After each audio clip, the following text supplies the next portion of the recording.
Boa tarde, turma, tudo bom? Hoje nossa aula de ciências ela é sobre o teatro de sombras. Vamos lá? O nosso tema então de hoje é o teatro de sombras. Aqui a gente tem a imagem de uma silhueta feita com papel de animais, tem princesa, cavaleiros, e aqui a silhueta é a sombra de pessoas. Conhecendo o teatro de sombras. Nos módulos anteriores da apostila, você viu que para se formar uma sombra é preciso ter uma fonte de luz, um objeto para bloquear a luz e uma superfície da qual a sombra se projeta. Os exemplos da página anterior mostram, portanto, vários modos de se produzir sombras. O ser humano é fascinado pelas sombras e, ao longo da história, tem produzido sombras para criar emoção e arte. Um exemplo disso é o teatro de sombras. Bom, o que você sabe sobre um teatro de sombras, crianças?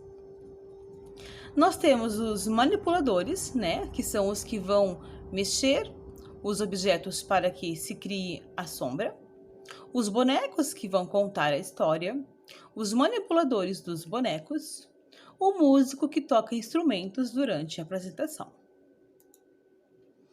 Acompanhe a leitura com a prof.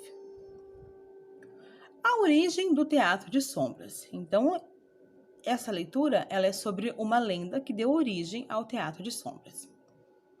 Diz uma antiga lenda chinesa que, no ano 121, o imperador Yu Ti, da dinastia Han, muito triste com a morte de uma bailarina que amava, exigiu que o mago da corte a trouxesse de volta do reino das sombras ou ele mandaria decapitá-lo. O mago da corte, com medo, usou a imaginação e confeccionou uma silhueta de bailarina usando uma macia pele de peixe. Depois, mandou armar no jardim do palácio uma cortina branca, de modo que ficasse contra a luz do sol, deixando assim transparecer a luz. No dia marcado para a apresentação, toda a corte e o imperador se reuniram no suntuoso jardim do palácio ao som de uma flauta.